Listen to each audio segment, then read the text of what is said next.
ಶಿವರಾಮ ಕಾರಂತ ಬಡಾವಣೆ ಮೇಲ್ವಿಚಾರಣೆ ಸಮಿತಿಯನ್ನ ರದ್ದುಗೊಳಿಸಿದ ಹೈಕೋರ್ಟ್. ಈ ಪ್ರಕರಣದ ಹಿನ್ನೆಲೆ ಏನು?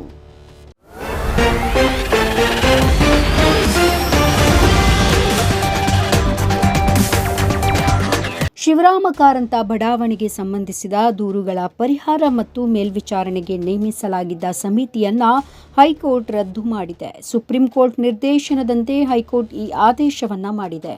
ಕಳೆದ ವಾರವಷ್ಟೇ ಬಡಾವಣೆಯಲ್ಲಿ ನಿವೇಶನ ಹಂಚಿಕೆಗೆ ತಡೆ ನೀಡಿದ್ದ ಹೈಕೋರ್ಟ್ ತನ್ನ ಅನುಮತಿ ಇಲ್ಲದೆ ಹಂಚಿಕೆಗೆ ಅಧಿಸೂಚನೆಯನ್ನ ಹೊರಡಿಸಬಾರದು ಅಂತ ಆದೇಶ ಕೂಡ ನೀಡಿದೆ. ಸುಪ್ರೀಂ ಕೋರ್ಟ್ ನಿರ್ದೇಶನದ ಮೇರೆಗೆ ಪ್ರಕರಣದ ವಿಚಾರಣೆಯನ್ನ ನಡೆಸಿದಂತಹ ನ್ಯಾಯಮೂರ್ತಿ ಕೃಷ್ಣ ಎಸ್ ದೀಕ್ಷಿತ್ ಮತ್ತು ನ್ಯಾಯಮೂರ್ತಿ ಎಂ ನಾಗಪ್ರಸನ್ನ ಅವರಿದ್ದ ವಿಭಾಗೀಯ ಪೀಠ ಬಡಾವಣೆ ನಿರ್ಮಾಣ ಅನ್ನುವಂಥದ್ದು ಕುರಿತು ದೂರು ಪರಿಹಾರಕ್ಕಾಗಿ ನಿವೃತ್ತ ನ್ಯಾಯಮೂರ್ತಿಯಾಗಿರುವಂತಹ ಚಂದ್ರಶೇಖರ್ ಅಧ್ಯಕ್ಷತೆಯಲ್ಲಿ ರಚಿಸಲಾದ ಸಮಿತಿಯನ್ನ ರದ್ದುಗೊಳಿಸಿದೆ. ಇದಲ್ಲದೆ ತಾನೇ ಖುದ್ದು ನಿಗಾ ವಹಿಸುವುದಾಗಿ ಆದೇಶ ಕೂಡ ನೀಡಿದೆ. ಸಮಿತಿಯ ದಾಖಲೆಗಳು ಮತ್ತು ದತ್ತಾಂಶವನ್ನು ವಶಕ್ಕೆ ತೆಗೆದುಕೊಳ್ಳುವಂತೆ ರಿಜಿಸ್ಟ್ರಾರ್ ಜನರಲ್ಗೆ ಸೂಚನೆ ಕೂಡ ನೀಡಿದೆ. ವಾದ ಪ್ರತಿವಾದವನ್ನ ಆಲಿಸಿದ ಬಳಿಕ ನ್ಯಾಯಾಲಯ ಅಧಿಸೂಚಿತ ಪ್ರದೇಶದಲ್ಲಿ ಮೊದಲೇ ಇಟ್ಟ ಕಟ್ಟಡಗಳ ಮಾಲೀಕರ ದೂರುಗಳನ್ನು ಪರಿಹರಿಸುವಂತಹ ಸಂಬಂಧ ಸುಪ್ರೀಂ ಕೋರ್ಟ್ 2020 ಡಿಸೆಂಬರ್ನಲ್ಲಿ ರಚಿಸಿದ್ದಂತಹ ಸಮಿತಿಯನ್ನ ರದ್ದುಗೊಳಿಸಿ ಆದೇಶವನ್ನ ಹೊರಡಿಸಿದೆ. ಸಮಿತಿಯ ಮುಖ್ಯಸ್ಥರು ಮತ್ತು ನಿವೃತ್ತ ಹೈಕೋರ್ಟ್ ನ್ಯಾಯಮೂರ್ತಿಯೂ ಆಗಿರುವಂತಹ ಚಂದ್ರಶೇಖರ್ ಅವರು ಕೋರ್ಟ್ ಸೂಚಿಸಿದ್ದ ಕೆಲಸ ಕಾರ್ಯಗಳನ್ನು ಸಮಿತಿ ಪೂರ್ಣಗೊಳಿಸಿದೆ. ಹಾಗೆ ಆದೇಶಗಳನ್ನು ಜಾರಿಗೊಳಿಸಲು ಎಲ್ಲ ಕ್ರಮಗಳನ್ನು ಕೈಗೊಳ್ಳಲಾಗಿದೆ.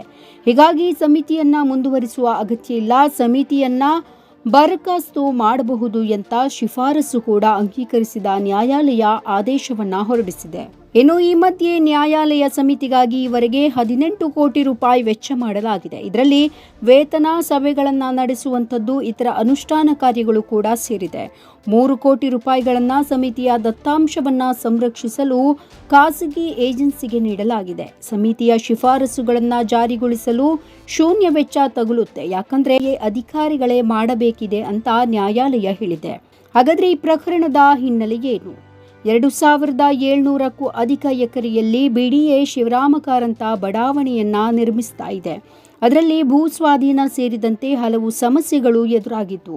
ಈ ಕುರಿತು ಹೈಕೋರ್ಟ್ ಮತ್ತು ಸುಪ್ರೀಂ ಕೋರ್ಟ್ಗಳಲ್ಲಿ ಕಾನೂನು ಹೋರಾಟ ನಡೆದು ಕೊನೆಗೆ ನ್ಯಾಯಾಲಯಗಳು ಭೂ ಸ್ವಾಧೀನ ಪ್ರಕ್ರಿಯೆಯನ್ನ ಕ್ರಮ ಕೈಗೊಳ್ಳುತ್ತಾ ಎತ್ತಿದೆ. ಆದರೆ ಪರಿಹಾರ ಹಂಚಿಕೆಯಲ್ಲಿ ತಾರತಮ್ಯ ಸೇರಿದಂತೆ ಹಲವು ಪ್ರಕರಣಗಳು, ಆರೋಪಗಳು ಕೇಳಿಬಂದವು. ಆ ಹಿನ್ನೆಲೆಯಲ್ಲಿ ಹಲವರು ಸುಪ್ರೀಂ ಕೋರ್ಟ್ಗೆ ಅರ್ಜಿಯನ್ನ ಸಲ್ಲಿಸಿದ್ರು.